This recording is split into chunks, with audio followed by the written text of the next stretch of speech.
Olá, sejam todos muito bem-vindos, todas muito bem-vindas a mais um programa JK, realizado nesse que é o plenário mais importante do Palácio 9 de Julho, onde as principais decisões políticas do Estado acontecem. Hoje estou acompanhada da deputada Tainara Faria, só que olha só esse histórico, pessoal, 29 anos de idade apenas, deputada estadual, advogada, pós-graduada e com 2 mandatos como vereadora de Araraquara pelo Partido dos Trabalhadores, onde inclusive foi reeleita a mais votada do município e a primeira e até hoje única mulher negra a assumir a cadeira no Legislativo Municipal. Deputada, mais uma vez, muito obrigada por falar conosco. Eu que agradeço o espaço, Mária. É sempre uma alegria falar com toda a TV Alesp. O trabalho de vocês é louvável. O Estado de São Paulo precisa dessa comunicação.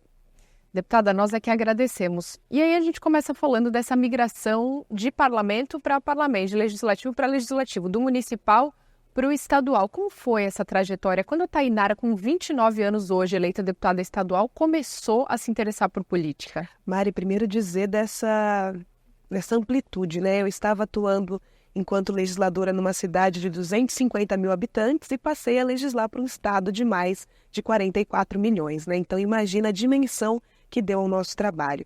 Eu fui eleita, como você bem colocou, em Araraquara, a primeira mulher preta da Câmara Municipal e até hoje, infelizmente, a única, o que já delimita um pouco a minha atuação e o meu espaço, porque eu tive que levar pautas para aquele lugar que ainda não tinham sido discutidas a partir dos nossos olhos, da nossa vivência, da nossa experiência. Então, eu fui eleita primeiro em 2016 para a legislatura de 2017 com 1.572 votos, que para a cidade eu fui a vereadora mais votada mulher e fui reeleita em 2020 como a mais votada entre todos os 430 candidatos. Eu sempre gosto de reforçar isso porque mostra uma aprovação em relação ao nosso trabalho. É um trabalho legislativo que é o vereador, o político mais próximo da população. Então, se a pessoa precisa de uma vaga na escola ou na creche, ela vai bater na porta do vereador. Se ela precisa de um transporte público, ela vai bater na porta do vereador. Se o CRAS não está atendendo ela de acordo com aquilo que ela necessita, uma cesta básica, um remédio, enfim, ela vai bater na porta do vereador. O vereador, então, é este político mais próximo da população e consegue capitalizar as demandas direto da fonte. Nós estamos aqui, por óbvio, para legislar para o povo e não para as nossas próprias vidas. Então, esta proximidade com a população é extremamente importante. Dentro da Câmara Municipal de Araraquara, nós levamos várias pautas que hoje eu trago também para o parlamento aqui, para o estado de São Paulo. Nós defendíamos e defendemos o direito da criança e do adolescente, negros e negras. A gente luta muito contra a violência contra a mulher, os espaços para a juventude que são extremamente importantes, empregabilidade, pessoas que já estiveram em situação de cárcere para a ressocialização, trabalhamos o cooperativismo, isso tudo dentro do Parlamento Municipal na cidade de Araraquara. Eu acredito que foi muito importante para a cidade esse sacode em relação a temas que são do nosso dia a dia na sociedade, mas que muitas vezes não são discutidas nesse espaço. E aí, deputada, é importante a senhora falar para a gente também sobre esse papel do vereador, que é muito próximo, né, então, com a população. Mas aí, como deputada, né, embora seja o legislativo do municipal a migração para o estadual, essa proximidade já não acontece de uma forma tão intensa, né? Por mais que a senhora, ao longo desse primeiro ano do seu mandato, a senhora tenha percorrido muitos municípios, né? Inclusive um trabalho muito calcado nisso, né? De ouvir outros municípios aí por todo o estado de São Paulo, mas já é uma relação diferente, né? Com certeza. Como é esse papel? Como fica para a senhora essa transição? É importante dizer que a minha opção por ingressar na política foi exatamente porque eu atuava enquanto cabo eleitoral em campanhas políticas e quando vinha a ter necessidades, os políticos que a gente elegia não vinham a representar nossos direitos. Então, quando eu entro na Câmara Municipal de Araraquara, eu começo a fazer o gabinete na rua, onde toda segunda-feira eu levava a estrutura do gabinete, que era eu, uma assessora e todos os nossos instrumentos legislativos para dialogar diretamente com a população. E nós tínhamos e temos agora, né, esse grande instrumento que é o WhatsApp.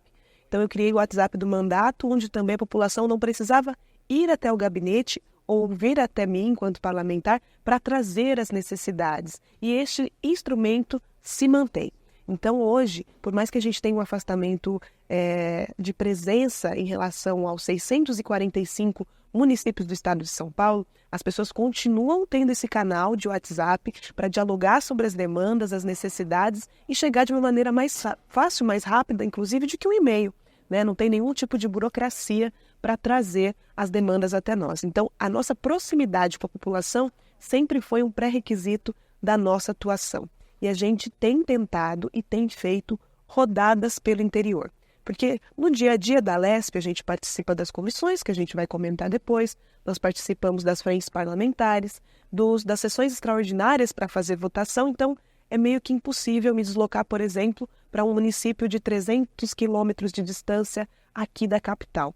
Mas nós temos 2 momentos que nós temos recesso parlamentar, e é nesses momentos que eu tiro 10 dias para rodar as cidades do interior e estar com as pessoas para capitalizar as demandas de acordo com as necessidades e realidades locais.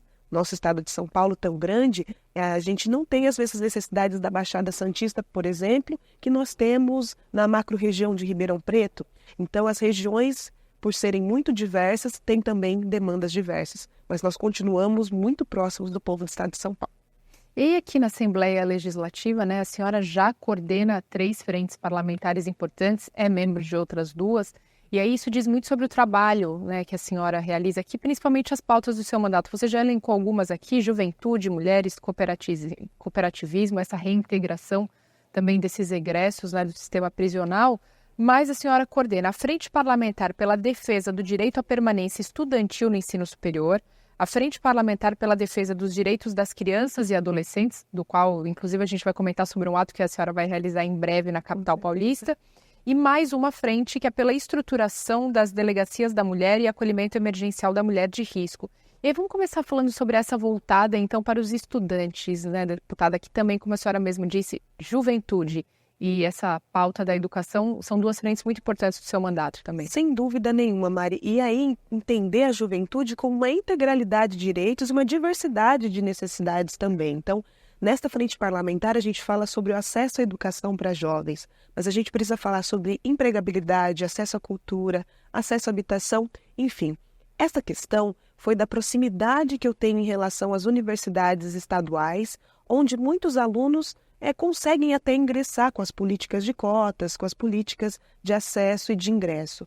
Mas, ao chegar na universidade e se deparar com uma estrutura muitas vezes diferente da sua própria cidade, porque normalmente o estudante ele não estuda na cidade dele, né? A gente tem campos diversos espalhados pelo estado que trazem exatas, humanas, biológicas, então normalmente a opção que o aluno faz leva ele a morar por 4 ou 5 anos em outra cidade desconhecida. A necessidade de habitação, a necessidade de alimentação, a necessidade de um acesso a livros, à internet, muitas vezes fazem com que ele acabe deixando os estudos porque ele não consegue acessar a esses direitos. E uma outra questão que sempre existiu, mas veio muito forte após a pandemia, é a questão da saúde mental. Então, o aluno, o estudante que ingressa na universidade, mas não tem acesso a essa integralidade de direitos e muitas vezes a sua família pode estar passando por algum tipo de necessidade, ele acaba deixando a universidade. Então, a permanência estudantil, discutir a permanência, discutir a habitação de interesse social para alunos durante o ingresso na universidade e o curso, é garantir também que ele tenha acesso ao bandejão, que ele tenha acesso a uma alimentação de qualidade, é garantir que ele tenha acesso a um espaço para que ele tenha internet e estudar. E nesse sentido, nossa frente parlamentar, neste último ano, rodou alguns campi, algumas universidades, estivemos na Unicamp, na USP, na Unesp, dialogando não só com o corpo docente, mas com o corpo discente, para encontrar soluções para esses problemas que são recorrentes. E não só dizer em relação aos nossos estudantes do estado de São Paulo, mas dizer que nesse contexto, por nós termos a melhor universidade do Brasil aqui em São Paulo, que é a USP, entre tantas outras de tanta qualidade, que é a Unesp, que é a Unicamp, nós temos federais também como a UFSCar, muitos alunos vêm de fora do nosso estado. E aí fica ainda mais difícil a questão da saúde mental, porque normalmente estão distantes da família, distantes dos amigos, distantes de toda a rede de apoio e muitas vezes também das condições socioeconômicas, sobretudo econômicas, para se manter. É uma frente parlamentar de sucesso que a gente tem muito orgulho de tocar e que em breve entregaremos um relatório final que vai, de fato, nortear as ações do Estado de São Paulo para garantir os direitos desses estudantes. E a senhora pode adiantar para a gente alguns pontos já elencados e que constarão no relatório? Com certeza. A gente vai, inclusive, depois falar mais para frente sobre as leis que a gente acabou criando. Um dos pontos que apareceu muito forte é a questão do trote, que ainda acontece antes do aluno entrar na universidade, quando ele passa pelo vestibular, e aí acontece aqueles trotes ainda violentos por parte de outros alunos, coisas que às vezes acabam traumatizando durante todo o ensino e fazendo também que o estudante desista. A gente tem relatos de casos de estupro, casos muito sérios que acontecem durante essa... Não vou dizer que é uma brincadeira, porque é uma coisa muito séria. Esse trote que deveria já ter sido banido, esses trotes violentos, né? Porque a celebração de ingresso na universidade tem que existir, mas não nesses moldes de humilhação, de cortar cabelo, de violentar corpo de mulheres e homens. Então, nós estamos programando um projeto de lei aí para responsabilizar, de fato, e para inibir que esses casos violentos não aconteçam. Dentre outros, a transferência de renda maior também para as universidades, para que elas tenham condições de manter a estrutura delas, sobretudo a questão da alimentação. Algumas universidades ainda não têm a garantia do bandejão, dessa alimentação para os estudantes. Muitos fecharam, não retomaram, outros estão com preço muito elevado e nós estamos tentando garantir que seja um preço acessível para todos os estudantes que necessitarem, entre outras coisas. E Araraquara também tem essa cultura muito presente, né, deputada? É uma cidade universitária, está ladeada ali de São Carlos, então cada vez mais pensar também nesses estudantes. Com certeza. E aí a gente tem a segunda frente parlamentar, se aproxima também, mas agora com crianças e adolescentes, né? Não é focado só nos estudantes. Primeiro dizer que eu sempre olhei muito para esses vulneráveis, né? Porque vulneráveis todos nós somos em alguma medida. Alguns são vulneráveis socioeconômicos, outros são vulneráveis emocionais, enfim. Estes vulneráveis em direitos, que são as crianças, não são as pessoas que vão bater na porta do deputado, do vereador, do presidente e dizer: estou com algumas necessidades, estou sendo violado dentro da minha casa, meus pais não estão me levando para a escola, eu não estou tendo acesso à alimentação digna, e por essa falta de voz das crianças e adolescentes, eu sempre tive este apelo de trabalhar por eles. Nós sabemos, agora dizendo exatamente em relação ao abuso, que 74% dos abusos sofridos por crianças e adolescentes acontecem dentro dos lares, por pessoas conhecidas. Pais, mães, avós, tios, amigos. E isso ainda é uma questão recorrente, infelizmente. Então, conversar sobre os direitos das crianças e adolescentes, sobretudo sobre essa questão do abuso, que todas as vezes que acontece, marca a vida da criança e do adolescente para o resto da existência, interferindo em relações amorosas, em relações de trabalho, em relações educacionais. Então, este nosso olhar para os direitos da criança e do adolescente passa também pela questão do abuso. Mas nós também queremos ir além, né, no dia a dia, que é garantir uma vaga na creche mais próxima, que é garantir uma vaga na escola, que é garantir a alimentação, o teto. Eu sempre olhei para a questão de uma vaga na escola, porque as mães discutem muito e está tudo bem, porque as mães também têm direito de trabalhar, mas como um lugar para deixar a criança, para ela poder trabalhar ou para o pai poder trabalhar. Mas, na verdade, a vaga na creche é um direito da criança ao acesso à educação. Então, nós precisamos olhar por esta ótica de garantir, desde a tenra infância, um acesso decente a uma educação de qualidade, que a gente sabe que são nos primeiros anos da criança que vai ali moldar a questão da aprendizagem dele, precisa ser garantido. E quando a gente fala em criança e adolescente, pautas nesse entorno também tem a questão do trabalho infantil, tão presente também no nosso estado, infelizmente, e agravado principalmente depois da pandemia. Sem dúvida, Mari, o assédio em relação ao tráfico, o assédio em relação à prostituição acontece todos os dias, em todos os lugares, sobretudo nas periferias do estado de São Paulo, e muitas vezes, não só isso, né, esse aliciamento para o tráfico, outras coisas acontecem, então os pais acabam dizendo: eu prefiro que meu filho esteja trabalhando do que esteja no tráfico, na prostituição.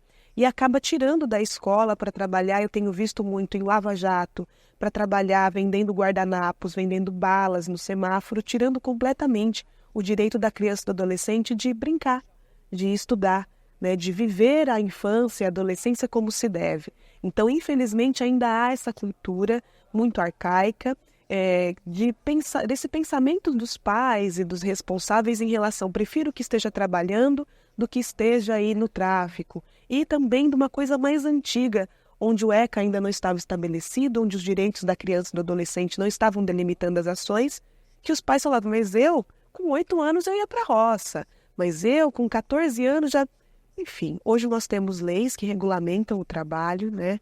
É a questão do estagiário no momento certo, que é algo que caminha ao lado da educação e não pode existir por si só. Então, nós precisamos nos adaptar à legislação do Estatuto da Criança e do Adolescente, que vem para, de fato, regulamentar essas relações e não abusar e ferir os direitos daqueles que mais precisam de nós. E aí tem a terceira frente parlamentar, da qual a senhora também é coordenadora, que é pela estruturação das delegacias da mulher e acolhimento emergencial das mulheres em risco, né? A gente fecha aquele tripé que a gente falou no começo da entrevista, que é a juventude, a mulher, né? E também essa questão da educação e dos jovens. A gente sabe o quão grave é a situação hoje de violência, principalmente o número de feminicídio que tem aumentado cada vez mais no estado de São Paulo, não só no estado de São Paulo, mas no país como um todo, embora várias medidas e várias políticas públicas, inclusive dessa casa, né, deputada, pelos outros pares, também tenham sido realizados projetos de lei, não é mesmo? Todos tentando resguardar cada vez mais esse direito da mulher. Mas, infelizmente, ainda é uma realidade. Mari, eu vou contar para vocês e confidenciar a vocês algo muito íntimo e pessoal, né? Essa minha relação em relação à luta contra a violência contra a mulher vem não de um lugar igual, mas muito parecido com o do Márcio Nakashima, que é um deputado estadual que tem uma luta em relação à mulher após uma fatalidade na família dele que aconteceu com a irmã, né? No meu caso foi com a minha mãe. Eu cresci vendo a minha mãe ser vítima de violência doméstica. Não com o meu pai, que é um parceiro com o qual ela se separou, mas com todos os outros parceiros dela. Eu nunca vi a minha mãe sendo alvo de um abraço, de um carinho, mas sim de violência. Imagine ela grávida do meu irmão mais novo, com 7 meses, e o marido dela chutava a barriga dela. Passava o rosto dela no chapisco de muro. Ele espancava tanto ela, que ela chegou a quebrar o maxilar, que ela quebrou o osso aqui.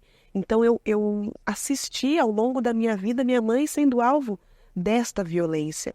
E quando ela tinha coragem, um pouquinho de força para denunciar, a delegacia não estava aberta para ela ir até lá. Porque a gente sabe que o maior índice, os casos, acontecem aos finais de semana e aos feriados. E neste caso em específico, esse parceiro que foi o que mais bateu nela, ele trabalhava durante a semana fora de casa e voltava aos finais de semana. Então, necessariamente, as violências aconteciam nesse final de semana. Exemplo, uma vez ele voltou e descobriu que ela tinha comprado uma cerveja para beber, que ela tinha saído de casa para ir ao bar. E tinha bebido essa cerveja em casa. Ele comprou um engradado de 24 cervejas. Fez ela beber todas, uma atrás da outra, quebrou todas as garrafas nela. Isso eu e meu irmão mais novo trancados no quarto, gritando muito, muito desesperados com os gritos da minha mãe, o que fez os vizinhos chamar a minha avó, enfim. Mas eram cenas de violência muito, muito horrorosas, que marcaram a minha vida e hoje eu consigo falar sem me emocionar, porque é uma luta que a gente trava todos os dias. E nesses casos nós não tínhamos acesso à saúde mental, não tínhamos acesso a estruturas de acolhimento, porque se minha mãe saísse de lá, para onde ela iria? E muito menos da delegacia da mulher. Então, é uma questão muito íntima e pessoal minha, que infelizmente eu sei que dezenas de milhares de mulheres passam pelo estado de São Paulo. A porta da delegacia da mulher aberta 24 horas é uma das necessidades. Como eu disse, nós precisamos de casa-abrigo para acolher as mulheres caso elas queiram sair dessa violência, porque muitas se mantêm na situação de violência porque um dos meios do agressor é não deixar que ela trabalhe, é não deixar que ela estude para que ela fique dependente economicamente dele. Então, ter outros meios para além da delegacia é super necessário, mas primeiro a gente precisa ter para onde essa mulher correr. Aí falam, mas tem delegacia 24 horas pela internet. Que mulher sofrendo violência vai pegar um celular, vai abrir um computador e vai fazer uma denúncia? Isso é impossível. Eu acredito que o maior problema das legislações que nós temos, muitas vezes, é a distância do legislador da realidade, né? Quando você passa pela violência, quando você vive ela, você sabe que a mulher não consegue sair e se trancar num quarto com facilidade e fazer essa denúncia. E ela sabe que a estrutura da cidade dela, muitas vezes, não vai acolhê-la nas necessidades. Então, esta frente parlamentar, nós rodamos várias cidades, ouvimos várias mulheres. Mari, enquanto menor a cidade, maior o índice de feminicídio. Porque aí é sangria desatada. Não tem para onde ver, não tem onde denunciar, e os companheiros se sentem legitimados pela força e tudo mais para cometer essas violências. Então, é uma frente parlamentar duríssima de se tocar, não é fácil, porque os relatos são sempre muito dolorosos, mas é necessário que a gente faça isso, e com certeza o nosso relatório final vai vir carregado de necessidade de investimento na segurança pública e na assistência e desenvolvimento social para ter uma rede de apoio, um protocolo de atendimento para as mulheres do Estado de São Paulo. Vamos falar de algumas outras comissões, essas que a senhora não coordena, mas é membro efetiva, né? Tem a Comissão de Atividades Econômicas e tem a Comissão de Infraestrutura. E aí né, a gente sabe que quanto é importante também e compete ao legislador pensar na infraestrutura dos municípios, pensar na infraestrutura do Estado. Inclusive, nessa a senhora tem um projeto muito importante para aterrar os fios, né? É uma briga eterna de muitos anos aqui, né? Não só no Estado, mas em todo o país. Com certeza, Mari. Infelizmente, nós estamos, nesta entrevista, no momento em que o Rio Grande do Sul sofre muito com emergências climáticas, com questões ambientais, e foi exatamente esses desastres, essas tragédias anunciadas que me fizeram fazer a opção pela Comissão de Infraestrutura. Eu sabia que, estando na Comissão de Infraestrutura, eu poderia atuar antes que esses eventos acontecessem e dialogando com as necessidades atuais do nosso meio ambiente. O que serviu há 50 anos atrás já é completamente diferente do que se serve hoje. A nossa produção de lixo aumentou porque o consumo aumentou. Então, eu estou fazendo esse preâmbulo em relação à Comissão de Infraestrutura para demonstrar ao povo que nos assiste agora a importância que se é discutir e fazer leis e aprovar leis que estejam em consonância com as necessidades do Estado. Então, nós não podemos fazer ou aprovar ocupações em áreas de risco, Nós não devemos fazer isso. Em um dos projetos, eu tive a oportunidade de fazer uma emenda muito importante que prevê que daqui para até 20 anos, toda a fiação do Estado de São Paulo, de alguma forma, esteja subterrânea, Hoje, sobretudo na capital, quanto mais populosa a cidade, pior é a situação da fiação. Então, é fio de internet, de telefone, de TV a cabo, de energia, de tudo quanto é necessidade tecnológica. E aí a gente vê tudo é perigoso, Das últimas chuvas gravíssimas que nós tivemos no Estado de São Paulo, nós tivemos uma morte por queda de fio, por tantas outras questões. Então, nós precisamos, não é só uma questão de embelezamento das cidades, que também vai acontecer naturalmente, Porque você vai tirar toda essa poluição visual e vai ser muito importante, mas é para resguardar vidas, que é o mais importante, E também conectar o nosso estado de São Paulo que tudo, conectar com as novas tecnologias disponíveis. Nós não precisamos ter fios à mostra, então é importante falar sobre isso. Perfeito. E, deputada, a senhora tem uma série de projetos de lei aqui na casa também importantes que eu gostaria de falar, entre outras questões, emendas também positivas, mas eu vou deixar todos esses assuntos para o segundo bloco. Agora a gente vai fazer um rápido intervalo aqui no JK. Daqui a pouquinho a gente volta com mais deputada Tainara Faria.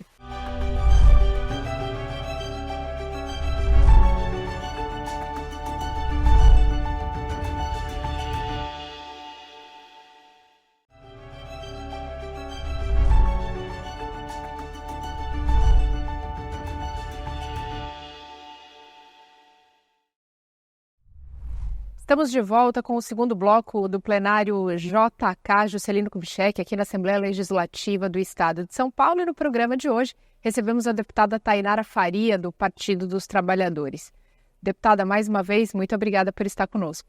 Uma alegria voltar para esse segundo bloco para a gente falar um pouco mais dos nossos trabalhos pelo Estado de São Paulo. Exatamente. E aí, deputada, no primeiro bloco a gente falou que conversaríamos sobre projetos de lei da senhora aqui na Assembleia Legislativa.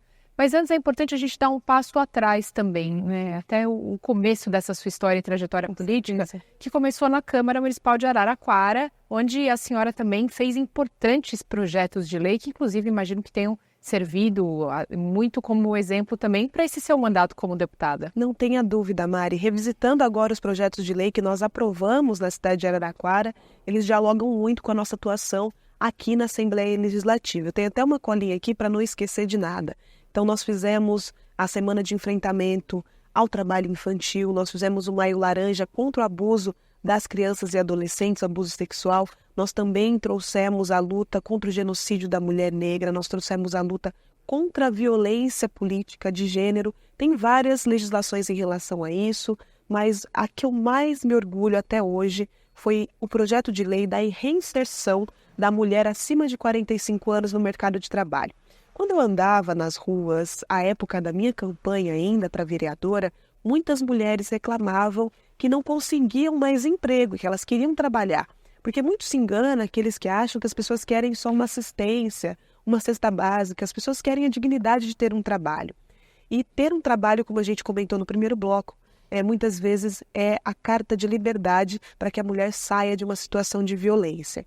Mas as mulheres acima de 45 anos não conseguiam ingressar neste mercado, muito por conta do etarismo, que é muito grave, muito por conta de várias serem mães e mães solos. Então, as empresas preferem não contratar porque sabem que ela será responsável se o filho ficar doente, se precisar ir numa reunião escolar, enfim. E aí a gente fez o projeto de lei de inserção não só da mulher de 45 anos, acima de 45 anos, mas da pessoa com deficiência também no mercado de trabalho. O que consiste este projeto? As empresas que contratarem em seu quadro de funcionários esse perfil de pessoas, ela terá isenções fiscais municipais nas suas contas. Então, a exemplo, nós temos a fábrica de meias Lupo em Araraquara, que tem muitas mulheres. Então, a depender da porcentagem de mulheres contratadas ou de pessoas com deficiência, tem uma isenção nos impostos municipais, que é muito importante, que é uma política de inserção da mulher no mercado de trabalho, que é uma política de inserção da pessoa com deficiência no mercado de trabalho e que também fomenta a ida de empresas com este perfil para, no caso, Araraquara, e que a gente tenha conseguido, eu espero um dia, conseguir colocar esse projeto também em todo o estado de São Paulo, porque ele incentiva, a gente sabe que as empresas querem incentivos fiscais municipais, muitas vezes tem terras doadas para subir as suas empresas, e este é o projeto que eu mais me orgulho, sem dúvida nenhuma, que tem um reflexo de fato na sociedade. Ademais, a gente sabe que o vereador ele é o único responsável por nomear vias públicas, creches, escolas, e muitas vezes nosso trabalho acaba se limitando muito a isso, porque nós somos os únicos que podemos, a nível municipal, fazer essa nomeação, né? Mas a gente também conseguiu fazer esses projetos de lei que mexem aí com a estrutura da cidade, não só no sentido econômico, mas nas discussões importantes e necessárias. E tem outros projetos de lei, assim como esse, que a senhora gostaria de destacar e que tenha reverberado também aqui no parlamento ou influenciado a senhora de alguma forma aqui também, que tenha saído ali do parlamento municipal e de alguma forma transformado aqui no parlamento estadual?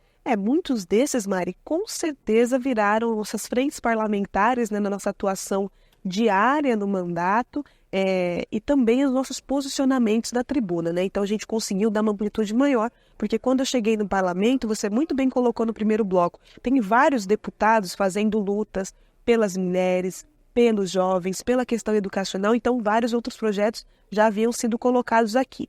Mas tem 2 projetos que a gente colocou aqui na LESP, que eu tenho bastante orgulho também. Em relação à frente parlamentar sobre a permanência estudantil, é essa questão do projeto de lei que responsabiliza as universidades pelos atos cometidos pelos seus estudantes contra os novos estudantes. Porque muitas vezes as universidades se colocavam fora disso, como se elas não tivessem responsabilidade alguma em relação aos atos do infrator. Aí a universidade não se responsabiliza, o Estado não se responsabiliza, o agressor fica sem a punição necessária e sem a inibição para que ele não faça qualquer tipo de violência contra os ingressantes, os calouros, todos os anos nas universidades. Então a gente tem esse projeto de lei em tramitação aqui na LESP, e a outra também é para que todas as instituições de ensino superior ou médio e básico garanta o acesso da mãe, do pai, mas da criança, caso eles não tenham com quem deixar.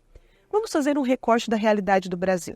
Muitas vezes, pais e mães solos ou um casal mesmo que não tenha como pagar para ter com quem deixar os seus filhos, acaba tendo o direito ao acesso à educação negligenciado. Nós não queremos de maneira alguma que uma criança venha atrapalhar o andamento de uma aula, mas que tenha um espaço adequado para receber, para que o pai, para que a mãe tenha o direito à educação garantido. A realidade do Brasil é que muitas pessoas acabam concluindo seu ensino no ensino de jovens e adultos, porque acabou não concluindo no período correto. E outros tantos vão, após os 40 anos, ingressar numa universidade porque não conseguiram, não tiveram condições econômicas ou não prestaram um vestibular para uma universidade pública antes. Então, a gente tem a preocupação em garantir que, tendo filhos, eles possam estudar e não tendo com quem deixar, que as universidades, que as instituições de ensino garantam um lugar para tanto. E aí a senhora acabou de se referir aos projetos de lei 1355 de 2023 e o 1360 de 2023 também. Vamos falar sobre novos projetos de lei também, né, deputada?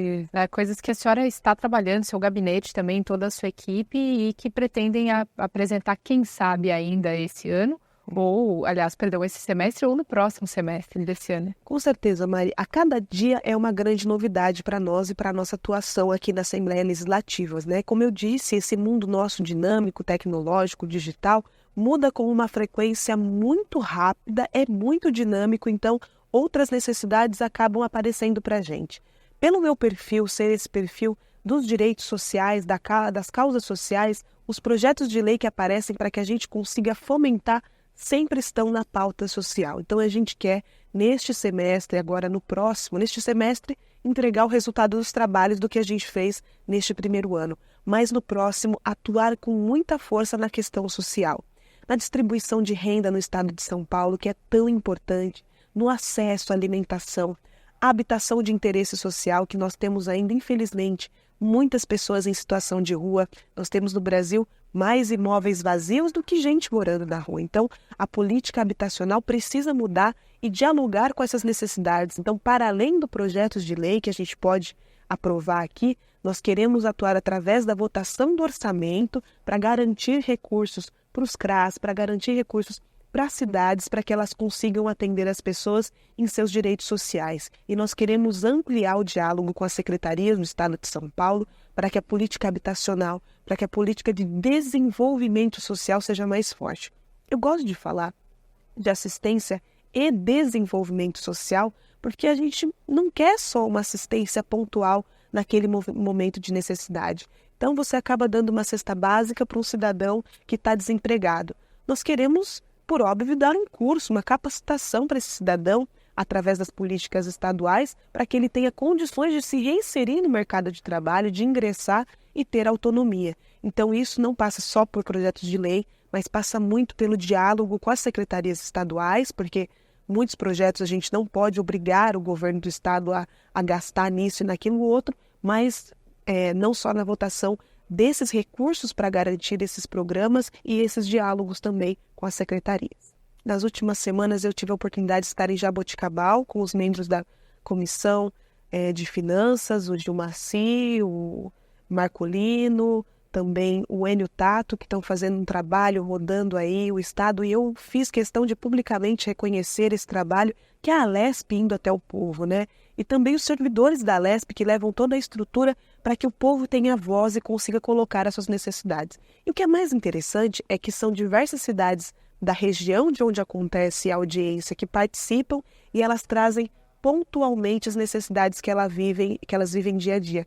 Então, uma questão de uma rodovia que não está com as condições adequadas para o trânsito, causando muitos acidentes. Se a gente estiver encastelado na Alesp, nós não vamos ouvir essas necessidades. Então, eles vêm com as necessidades de investimento e também com projetos de lei. É importante dizer que muitos projetos que se propõem não vêm com o conhecimento necessário no sentido de, às vezes se propõe a instalação de um hospital, mas já tem um outro hospital num raio de atuação, então não é possível. Então, para além do que é proposto, esse diálogo pedagógico com a sociedade fala, olha, isso não dá para fazer por conta disso.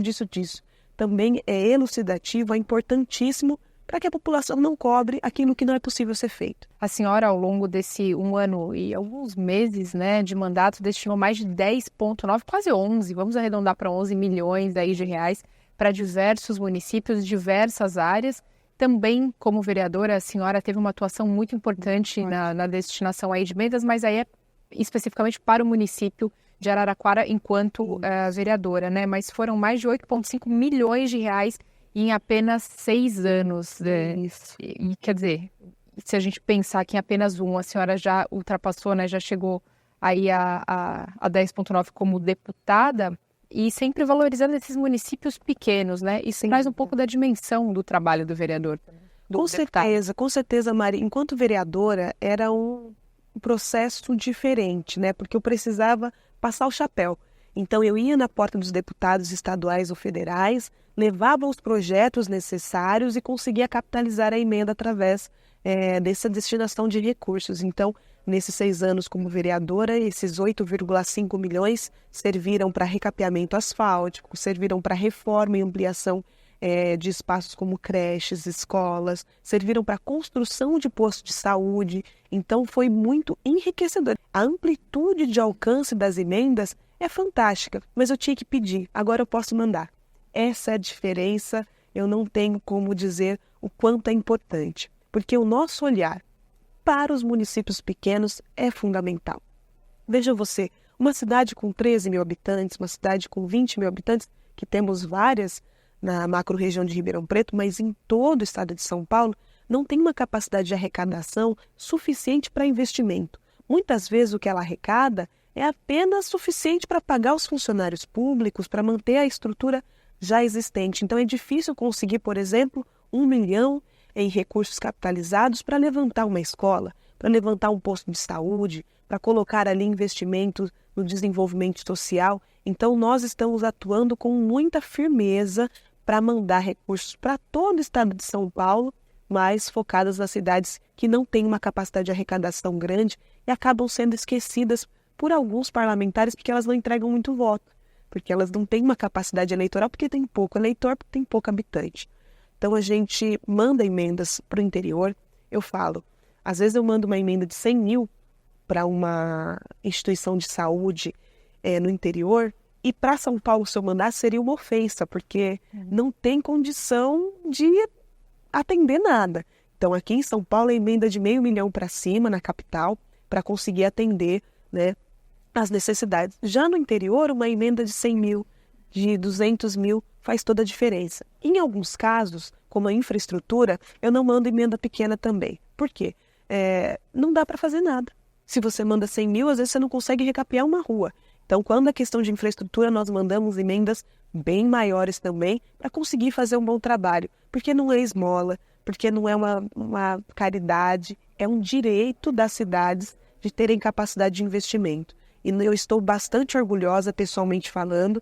Nós não contemplamos em quantidade, mas sim em qualidade. Foram 58 municípios contemplados com essas emendas, com esses 10,9 milhões. Importante dizer, Mari, que dessas 10,9 milhões, 5,4 e pouquinhos necessariamente tem que ser destinados para a saúde.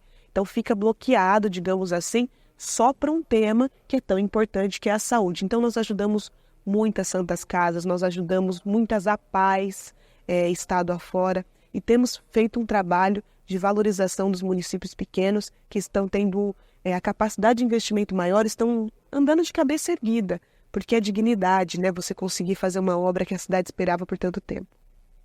E aí a gente pode citar algumas aqui, inclusive, né? Não foi só para a saúde, mas como asfalto, economia criativa também, né? Voltado muito a essa questão do cooperativismo, como a senhora citou. Também a aquisição desse caminhão baú para a cooperativa que a senhora falou que foi entregue, educação também. Enfim, são diversas áreas que realmente carecem dessa atenção, sem dúvida nenhuma, Mari. A questão do cooperativismo, salvo o melhor juízo, nós conseguimos contemplar 3 ou 4 cooperativas e eu vou elencar para você.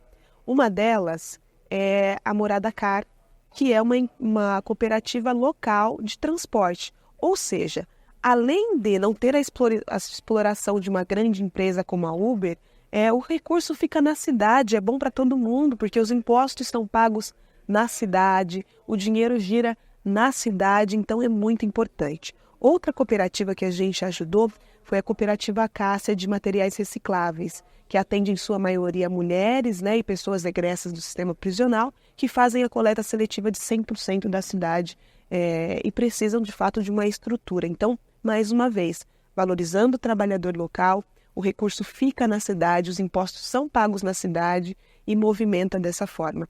E outra é a cooperativa Sol Nascente, de egressos do sistema prisional, que fazem a limpeza de nascentes, que fazem a limpeza de áreas de preservação, que dão esse tom do meio ambiente tão necessário para as cidades, para que eles tenham caminhão, para que eles tenham condições também de fazer essa limpeza. Inclusive, uma vez, essa cooperativa encontrou uma granada, lógico, já estava, não sei se desarmada, mas estava lá há muito tempo, nessa limpeza que se faz de nascentes. Então, é fundamental e imprescindível esse trabalho.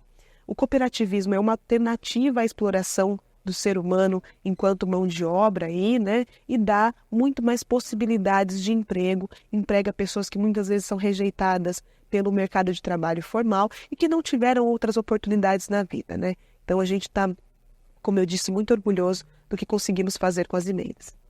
E aí, deputada, é importante a gente falar também sobre o futuro político, né? O que a senhora almeja. A gente começamos esse programa, né? Como a senhora ingressou na política, um pouco da sua trajetória antes de chegar no parlamento. Claro, a senhora ainda está só no começo do mandato, né? Foi aí só o primeiro ano, por enquanto. Mas a gente sabe que para quem atua na vida política, essa projeção, essa prospecção é sempre muito importante. Sim. Mari, eu quero ficar aqui. Eu estou muito feliz aqui na Assembleia Legislativa, né? E eu acho muito perigoso, porque as pessoas que gostam da gente, que admiram a gente, que respeitam a gente, automaticamente ficam falando de outros cargos. E a gente acaba não vivendo o que a gente está aqui e vive numa eterna campanha, né? Hoje mesmo pela manhã, antes de vir conversar com vocês, eu estava com meu pai pelo telefone e ele estava falando de voto, que ele estava indo... Eu falei, pai, calma. Eu não sei nem se eu serei candidata na próxima eleição. Não, vai ser federal. Agora é federal. Se ganhar ou se não ganhar, tudo bem, agora é federal. Falei, fica calmo, pai. Vamos conversar sobre isso no futuro. Então eu sei de todas as minhas possibilidades na política, de acabar sendo deputada federal em algum momento. Não desejo, mas pode ser que aconteça. Acabar sendo prefeita, entre outros cargos. Mas eu gostaria muito de continuar na Lesp. Eu acredito que eu tenho muito para contribuir para os municípios através da Assembleia Legislativa do Estado de São Paulo, que muitas vezes o trabalho da Assembleia fica invisibilizado, mas que é tão importante. Estando aqui, eu consigo rodar as cidades do interior, rodar o Estado como um todo, estar próximo das pessoas e prestar um bom trabalho. Então, a minha grande expectativa hoje é cumprir um mandato com excelência, entregar aquilo que as pessoas têm expectativa em relação à nossa atuação. E no futuro a gente vê os próximos, até para não me criar uma ansiedade, eu não ficar de olho no que pode ser e esquecer o que é, né? Então eu estou muito feliz aqui. E o que a Tainara, como vereadora, aprendeu ou tem aprendido com a Tainara deputada? Eu tenho amadurecido muito. Eu falo que é como se fosse o JK. Olha aí como a gente está nesse espaço hoje, que é 50 anos em 5, né? Eu que estou em cargos eletivos desde os meus 21 anos de idade, né, que eu ganhei a primeira eleição, amadureci muito e aprendi a construir através do diálogo. Aprendi e tenho aprendido até hoje, né, porque nós temos muitos perfis de deputados da lacração, né. A lacração, ela não constrói um posto de saúde, ela não leva um remédio para as pessoas, ela não faz absolutamente nada. É apenas um lacre mesmo. Então, aprendo a todo momento a dialogar e a dialogar com o diferente, porque dialogar com o igual é muito fácil.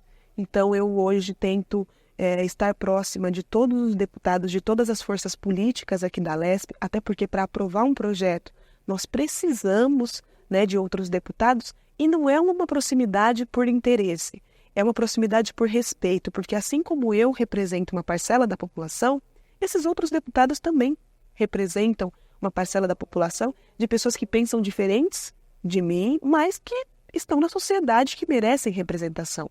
Então eu tenho tido uma aproximação muito respeitosa com demais parlamentares. Quando era vereadora, no primeiro ano, eu parecia o Tasmania.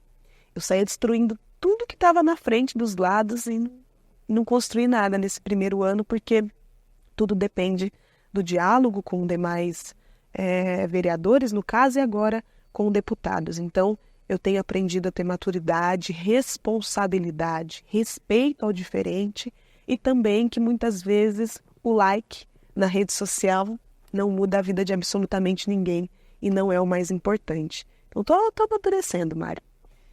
E, sobretudo, também imagino que tem um engrandecimento muito grande pelas pautas, né, que vêm para essa casa. Muitas vezes são diferentes ou abordam interesses ou visões diferentes do que muitas vezes o partido ou a bancada que você ocupa aqui representam. E, nesse momento, você tem que fazer essa avaliação se é melhor ou não e por qual motivo para a população, independente do que a sua bancada ou o seu partido defende. Isso é muito difícil, Mari, mas é a grande realidade, né? Nós temos, depois de mais de 20 anos de um partido governando o Estado, nós temos um outro partido, um outro grupo político, uma outra maneira de se ver as necessidades do Estado de São Paulo, muitas das quais não concordo, outras nas que não discordo tanto assim.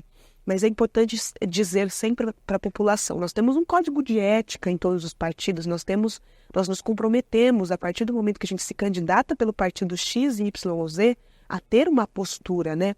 Então, eu sou muito fiel à minha bancada, aquilo que a gente tira como posição no coletivo. Muitas vezes nem todos concordamos, mas nós atuamos em conjunto porque aquela frase velha, batida, mas muito verdadeira, juntos somos mais fortes, né? Então, temos sempre posições muito fechadas, juntos, né? E estamos atuando para defender os interesses daquelas pessoas que votaram na gente com uma visão.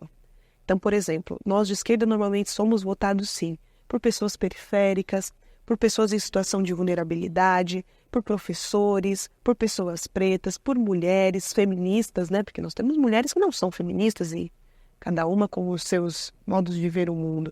Então, nós temos posturas ligadas a essa população que a gente representa. Porque por mais que nós estejamos em minoria aqui no parlamento, é necessário que essas vozes sejam ouvidas e sejam ditas, né? Então, a gente vem sofrendo várias derrotas políticas, Mário, não vou brincar com você, não.